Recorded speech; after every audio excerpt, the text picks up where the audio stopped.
Hello everyone, চলে এসেছি আমার চ্যানেলের আরেকটা নতুন ভিডিও নিয়ে। তো লাস্ট ভিডিওতে আমি আপনাদের সাথে শেয়ার করেছিলাম যে আমরা কিভাবে কলকাতা থেকে রাজস্থান এসে পৌঁছেছি এবং রাজস্থানের জয়সলমীর দ্য গোল্ডেন সিটিতে আমাদের ফার্স্ট ডে কীরকমভাবে আমরা কাটিয়েছি, আমাদের ট্যুরের ফার্স্ট ডে কীভাবে আমরা স্পেন্ড করেছি, সব কিছুই কিন্তু আপনাদের সাথে আমি শেয়ার করেছি। তো চলে এসেছি সেকেন্ড ডের ব্লগ নিয়ে। আমরা আমাদের রাজস্থান ট্রিপের সেকেন্ড ডে কীভাবে কাটিয়েছি সব কিছু আপনাদেরকে দেখাবো। তো দেখুন, আমরা দিনটাই শুরু করছি খাবার দিয়ে। অ্যাকচুয়ালি আমাদের সাইট সিনের জন্য বেরোতে বেরোতে বেশ কিছুটা বেলা হয়ে গেছিলো, তো আমরা তাই জন্য একেবারে লাঞ্চ করে নিয়েই আমাদের এন্টায়ার ডেটা স্টার্ট করব। এই সিদ্ধান্ত নিয়েই আমরা প্রথমে লাঞ্চ করতে চলে এসেছি আমাদের হোটেলের একদম পাশে একটা রেস্টুরেন্টে। এখানেও ননভেজ অ্যাভেলেবেল। তো দেখুন, লাঞ্চ সেরে নিয়ে আমরা রওনা হয়েছি ডেজার্টের উদ্দেশ্যে।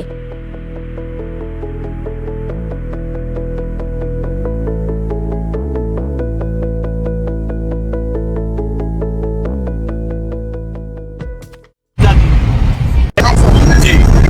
और अपना जो जैसलमेर घूमने के लिए मेरा वेबसाइट का नाम है जैसलमेर राजा हॉलीडेज। अभी अपन चलेंगे यहाँ से डेजर्ट में। डेजर्ट कैंपिंग रहेगा, उधर का जीप सफारी रहेगा, कैमल सफारी रहेगा और सनसेट पॉइंट रहेगा। वेलकम टी कॉफी स्नैक्स रहेगा, स्विस लग्जरी टेंट रहेगा और Rajasthani Kalbelia dance, folk dance, आग fire, DJ group dance party, पूरा कल्चर शो रहेगा। पूरा वहाँ डेजर्ट का एकदम अच्छा वहाँ पे एक्टिविटी रहेगा। उसके बाद में कल अपन चलेंगे उधर से कनौट माता का मंदिर और लोंगेवाला बॉर्डर वो विजिट करके उन रास्ते में बड़ा बाग की व्यास छतरी करके अपन अपनी होटल में सिटी में चलेंगे। फिर होटल सिटी में वहाँ आपको आराम से चलेंगे, वहाँ पे आराम से आपको फिर वहाँ पे स्टे रहेगा आपका। और रात के তো আমাদের ড্রাইভার দাদা অ্যাকচুয়ালি ডেজার্টে কী কী ইভেন্টস, মানে ট্যুরিস্টরা কী কী ইভেন্টস পাবে, কী কী ওখানে করার আছে, কী কী অ্যাভেলেবেল ফেসিলিটিস, সব কিছু নিয়ে ডিটেলসে বলছিল। তো আমি জানি আপনারা হয়তো বুঝতে পারেননি কিছু। অ্যাকচুয়ালি তখন এত হাওয়া আর এত গাড়ির জার্কিংয়ে মানে ভয়েস প্রচণ্ড, মাইক থাকা সত্ত্বেও ভয়েস খুব ব্রেক করছিল। সো ডেফিনেটলি আমরা ডেজার্টে পৌঁছে আমি সব ডিটেলস আপনাদের শেয়ার করব। আর দেখুন, আমরা একটা অন্য জায়গায়, মানে ডেজার্ট তো অবশ্যই যাব, কিন্তু ডেজার্ট যাওয়ার পথে আমরা অন্য একটা জায়গায় গেছিলাম। সেই জায়গাটির নাম হচ্ছে কুলধারা। এটি বিশেষত একটি গ্রাম যেটা ইতিহাসে ছিল। এই গ্রামটি আজকের দিনে আর এখানে কোনো মানব সভ্যতা বা কারুর বসবাস নেই। অনেক বছর আগে এই গ্রামটিতে মানব সভ্যতা ছিল এবং নর্মাল যেরকম গ্রাম হয় ওরকমই গ্রামটি ছিল, কিন্তু গ্রামটি একটি বিশেষ কারণবশত অভিশপ্ত হয়ে যায়। এখানেও কাস্ট, মানে রাজপুতদের মধ্যেও তো উঁচু জাত নিচু জাত এরকম ভাবা মানে আছে। সো ওই কাস্টেরই কিছু ডিফারেন্সে কিছু মানে জাত ভেদাভেদে কিছু ঘটনা ঘটেছিল। তো সেই ঘটনা বিশেষে একটি ঋষি থেকে এই গ্রামটি অভিশাপ পায় যে এই গ্রামে কেউ ভালো থাকবে না এবং এই গ্রামে মানে মানুষ কখনো শান্তি পাবে না। তো এই অভিশাপ পাওয়ার পরেই এই গ্রামে মরণ রোগ ছড়িয়ে যায়। মানে অনেক মানুষ মারা গেছে রোগে এবং বাকি যারা জীবিত ছিলেন ওভারনাইট সেই গ্রামটি মানে মানব শূন্য হয়ে যায়।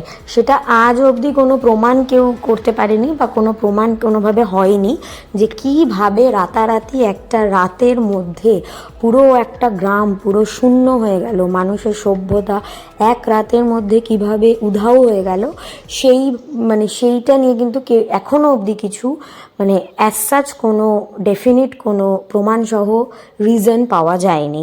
তো মানে মানুষের মুখে এক একজনের মুখে এক এক রকমের গল্প শোনা, তার উপরেই ভিত্তি করে এই গ্রামটার হিস্ট্রি। তো এই গ্রামটির নাম আমি বললামই যে কুলধারা, এবং অত্যন্ত সুন্দর একটি গ্রাম। মানে আমরা গেছি এবং দেখুন, মানে কোনো কিছু এক্সট্রা অর্ডিনারিভাবে কিছু করা হয়নি। দেখুন পুরো মানে আপনারা বুঝতে পারছেন কিনা আমি জানি না, এই ঘরটাতে পুরো মানে চামচিকেতে ভর্তি, মানে এত অন্ধকার থাকে এবং এত প্রাচীন একটি আর্কিটেকচার। সো এখানে মানে চামচিকে ঘরে ঘরে আর কি, কোনো ব্যাপারই না আর কি। তো যাই হোক, এটি এখন জাস্ট হেরিটেজ হিসাবেই ইউজ করা হয় এবং এটি মানে আপনারা যাবেন, এটা মানে অনেকে স্কিপ করে যায় এই পয়েন্টটা, বাট আই উইল সাজেস্ট যে ডেফিনেটলি এই পয়েন্টটা একদমই স্কিপ করবেন না। একটা তো এই গ্রামের হিস্ট্রির জন্য স্কিপ করা একদমই উচিত নয়, কারণ এটা অবশ্যই একটা অবাক কাণ্ড যে হঠাৎ করে রাতারাতি মানব শূন্য হয়ে গেছে একটা টোটাল গ্রাম। তো এটা তো অবশ্যই একটা মানে গুরুত্বপূর্ণ বিষয়। আর আরেকটা কারণ এটাকে স্কিপ না করার, যে the beauty of this place, মানে একটা মানব শূন্য গ্রামও এতটা সুন্দর হতে পারে এত বছর পরেও, এটা কিন্তু অবশ্যই একটা দেখার বিষয়। তো হ্যাঁ, এটা অবশ্যই মেনটেন করার জন্য কিছু তো মেনটেনেন্স হয়, যেরকম এই ওয়াল পেন্টিংসগুলো, এগুলো পরবর্তীকালে হয়েছে জিনিসটাকে সুন্দর দেখানোর জন্য, সাজানোর জন্য। বাট গ্রামের যে এই বাড়িগুলো, ঘরগুলো দেখতে পাচ্ছেন, মানে কনস্ট্রাকশনসগুলো, এইগুলো কিন্তু সবটাই সেই প্রাচীন সময় থেকেই এইভাবে সংরক্ষণ করা হয়েছে। তো যাই হোক, কুলধারা গ্রাম ঘোরার পরে আমরা চলে যাব এবার ফাইনালি ডেজার্টে। এখন অলমোস্ট মানে সানসেটের টাইম হয়ে গেছে, তাই জন্য আমরা একটু তাড়াহুড়ো করছিলাম। আর রাজস্থানে একটা জিনিস দেখে আমার ভীষণই ভালো লেগেছে, যে জয়সলমীরে স্পেসিফিক্যালি যে ম্যাক্সিমাম মানে ইলেকট্রিসিটি কিন্তু এই উইন্ড এনার্জি থেকেই জেনারেট করা হয়, এবং এটা সত্যি আমাদের পরিবেশের জন্য এবং ডেফিনেটলি মানে ডেভেলপমেন্টটাকে তো অবশ্যই কাজে লাগানো হয়েছে, এবং আমাদের পরিবেশটাকেও সুস্থ রাখার জন্য এটা একটা খুব অত্যন্ত গুরুত্বপূর্ণ স্টেপ। এবং এটা আমার দেখে খুব ভালো লেগেছে যে ওখানকার মানুষরা এই উইন্ড এনার্জি, এই ডেভেলপমেন্টটাকে এইভাবে মানে কাজে লাগায়। তো যাই হোক, আমরা দেখুন পৌঁছে গেছি ডেজার্টে। তো আমরা ডেজার্ট ক্যাম্পে আজকের রাতটা পুরোটা থাকবো, কারণ আমাদের ডেজার্টে বিভিন্ন রকম অ্যাক্টিভিটিস আছে। তারপর এখানে ইভিনিং একটা শো হয় ক্যাম্পে এসে, সেই শোটা আপনারা এনজয় করতে পারবেন। আর ফুডিং তো ডেফিনেটলি ইনক্লুডিং ফুডিং সব কিছুই এখানে মানে আছে, মানে এটা একটা টোটাল প্যাকেজ। আপনারা ডেজার্টের প্যাকেজ অ্যাভেল করলে আপনাদের খাওয়া দাওয়া কোনো কিছু আলাদাভাবে কিছু করতে হবে না, সবটাই ইনক্লুডেড থাকবে। আর দেখুন টোটাল ক্যাম্প প্রিমিসেসটা কতটা সুন্দর, মানে ক্যাম্পগুলো বাইরে থেকে দেখেই মানে অপূর্ব লাগছে, আর ভেতর তো ডেফিনেটলি আমি দেখাবো পরে আপনাদের। আর এই যে গোল মতো জায়গাটা, যেটা বড় জায়গা দেখতে পাচ্ছেন স্টেজ মতো করা, ওখানেই ইভিনিংয়ে চেয়ার টেয়ার দেওয়াই আছে লোক মানে মানুষের বসার জন্য। ওখানেই ইভিনিংয়ে ওই রাজস্থানি যে ট্র্যাডিশনাল ওদের কালচারাল শোটা হয়। তো আমরা যাচ্ছি ডেজার্টে। ডেজার্টে যাওয়ার একটা কথা বলে রাখি, আপনারা যেই ক্যাবে করে মানে প্রাইভেট কারে করে ক্যাম্প অবধি আপনাদেরকে পৌঁছে দেওয়া হবে, সেই কার করে কিন্তু আপনারা মরুভূমিতে যেতে পারবেন না। ক্যাম্প থেকে আপনাদের জিপ প্রোভাইড করা হবে, সেই জিপ কোনো এক্সট্রা তার জন্য কোনো চার্জ লাগবে না। আমি আবারও বলছি যে সব কিছু প্যাকেজের মধ্যে ইনক্লুডেড। তো আপনাদের এই রুম বুক মানে ক্যাম্প বুকিংয়ের সময় এই চার্জেসগুলো সব একবারেই নিয়ে নেওয়া হবে প্যাকেজের মধ্যে। সো কোনো আলাদা কোনো টাকা পয়সা দিতে হবে না, জাস্ট ক্যাম্প থেকে যে জিপ দেবে সেই জিপ রাইড করে আপনাদের ডেজার্ট অবধি পৌঁছাতে হবে।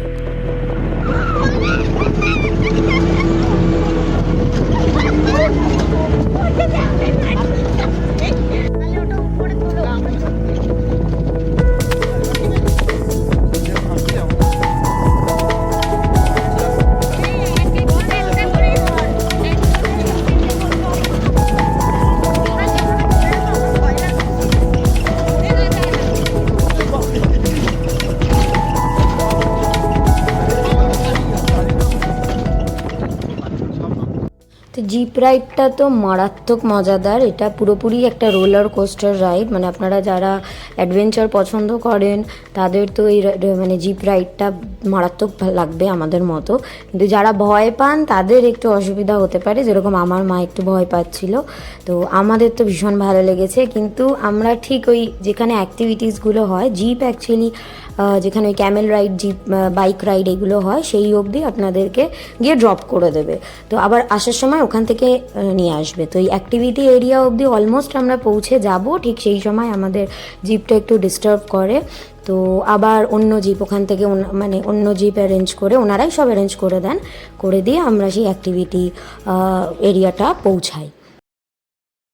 So we are here finally. আমাদের গাড়ি ঠাড়ি খারাপ হয়ে যাওয়ার পরে আবার আমাদেরকে ওনারাই সব ব্যবস্থা করে দেন, যারা জিপের আর কি, যারা জিপ চালাচ্ছিল আমাদের যিনি ড্রাইভার, তারপর অন্যান্য সব ড্রাইভাররা মিলে ওনারাই নিজেদের মধ্যে আলোচনা করে ব্যবস্থা আমাদের অন্য একটা জিপ করে দেন। সো সেটা করে আমরা ফাইনালি জিপ রাইড তো মারাত্মকভাবে এনজয় করলাম। এসেছি এবার আমরা ডেজার্টে। এই দেখুন আমার পিছনে পুরো চারিদিকে মানে এক আকাশ সমান মরুভূমি, তো এপার ওপার জানি না শেষ কোথায়। সো এখানে আমরা এসেছি এখন ক্যামেল রাইড করব বলে। আমাদের ইচ্ছা ছিল যে বাইক রাইডে, দেখুন পিছনে আমার এই যে পিছনে বাইকটা দাঁড়িয়ে আছে ওরকম ওইগুলোই বাইক রাইড আর কি, ওরকমই অনেক বাইক সেখানে আছে বালির উপরে রাইড করার জন্য, কিন্তু একটু আমাদের এক্সপেন্সিভ লাগছে। এক একটা বাইক চাইছে ফর 2 পিপল অর 1 পিপল, মানে মোর দ্যান 2 হলে তার অন্য রেট, একজন বা দুজন যেটাই হোক 1200 করে চাইছে। জাস্ট এই সার্কেলটা ঘুরতে দেবে, এই জাস্ট এই আশেপাশের কিছুটা এরিয়া ওনারা দেখিয়ে দিলেন, সেই এরিয়ার মধ্যেই ঘুরতে দিলেন। সো মানে ডিস্টেন্স সব মানে পার্টিকুলার ডিস্টেন্স সব আর কি ফিক্সড করা, যেরকম আমাদের ক্যামেল রাইড যেটা প্যাকেজের মধ্যে সেটা স্পেসিফাইড ডিস্টেন্স অবধি সেই ক্যামেল যাবে, আর যদি এক্সট্রা আমরা কিছু চার্জ দিই তাহলে একটু দূরে নিয়ে যাবে আর কি, এই আর কি এসব এখানে ব্যাপার। তো যাই হোক আমরা বাইকটা নিলাম না, আমাদের একটু এক্সপেন্সিভ লাগলো বলে, তো আপাতত আমরা ক্যামেল রাইডের দিকেই এগোচ্ছি।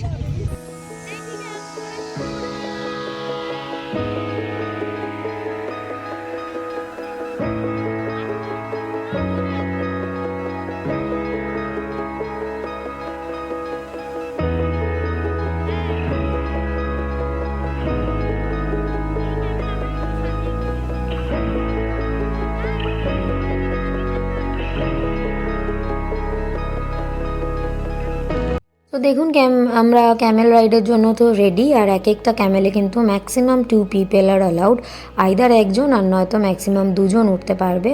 তো আমার মা একটু ভয় পাচ্ছিল, তাই আমার বাবা দৌড়েছিল শক্ত করে। তো আপনারা যদি ক্যাম্প প্যাকেজিংয়ে যান, মানে প্যাকেজ হিসাবে যদি আপনাদের বুকিং থাকে, তাহলে কিন্তু এই ক্যামেল রাইডটার জন্য এক্সট্রা কোনো চার্জ দিতে হবে না, এটা কিন্তু ইনক্লুডেড থাকবে। যেরকম জিপ রাইড বা ক্যাম্প থেকে এই পয়েন্ট অবধি, আবার এই পয়েন্ট থেকে জিপ নিয়ে আপনাদের ক্যাম্পে ড্রপ করবে, এই টোটালটাই প্যাকেজের মধ্যে ইনক্লুডেড। অমনি কিন্তু ক্যামেল রাইডটাও প্যাকেজের মধ্যে ইনক্লুডেড। বাট যেটা আমি বললাম যে যদি আপনারা মানে ওদের একটা স্পেসিফাইড ডিস্টেন্স অবধি থাকবে, কিন্তু আপনারা যদি তার বাইরে যেতে চান, এই ডিস্টেন্সটা যদি মানে এক্সট্রা ডিস্টেন্স যদি কভার করতে চান, তাহলে কিন্তু এক্সট্রা চার্জ তার জন্য আপনাদের দিতেই হচ্ছে। আর বাকি যা যা অ্যাক্টিভিটিস সেগুলোও কিন্তু আপনাদের পার্সোনালি পে করতে হবে। শুধু প্যাকেজিংয়ে মানে ক্যাম্পের যে প্যাকেজ, শুধু তার মধ্যে অ্যাক্টিভিটি এই ক্যামেল রাইডটাই মেনলি ইনক্লুডেড। বাকি এখানে 2-3 রকমের অ্যাক্টিভিটি হয়। আপনারা প্যারাশুট অ্যাভেল করতে পারেন, আপনারা বাইক মানে বাইক রাইডিং অ্যাভেল করতে পারেন, যেটা আমি দেখালাম। তো এগুলো কিন্তু এমনিও মানে আলাদাই পে করতে হবে, ঠিক আছে। সো আমাদের ক্যামেল রাইড শেষ হতে হতে দেখুন সূর্য দেবতাও ডুবে গেছে, তো সানসেট হয়ে গেছে। তো এবার আবার আমাদের জিপে করে ক্যাম্পে ফেরার পালা।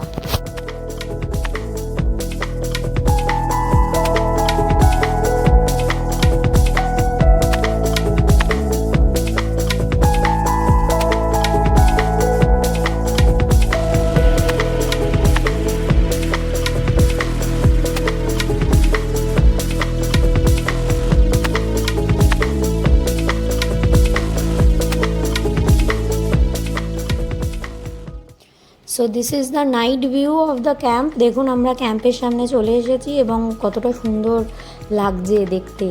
তো আপনারা যখন ক্যাম্পে আসবেন জিপ সাফারি কমপ্লিট করে, ডেজার্ট সব কিছু কমপ্লিট করে, তখন মানে প্রথমে কিন্তু ইভিনিংয়ে স্ন্যাক্স দেওয়া হবে, চা দেওয়া হবে সাথে, আর তার সাথে কিছু স্ন্যাক্স। তারপরে এই কালচারাল ইভেন্টটা শুরু হয়।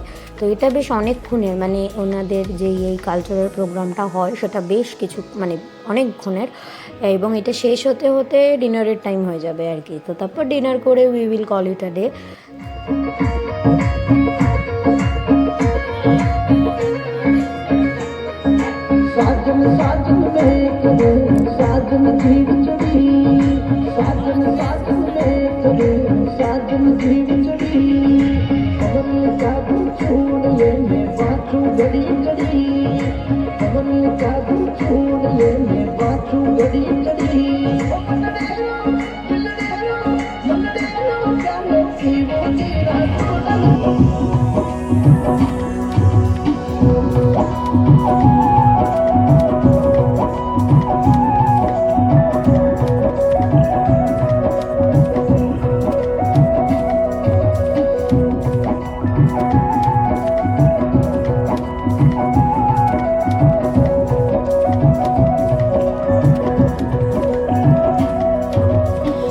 Was our dinner for that night. ক্যাম্পে কিন্তু কোনো ননভেজ অ্যাভেলেবেল নেই, টোটালটাই ভেজ, তো ভেজের সাথেই আপনাদের অ্যাডজাস্ট করতে হবে।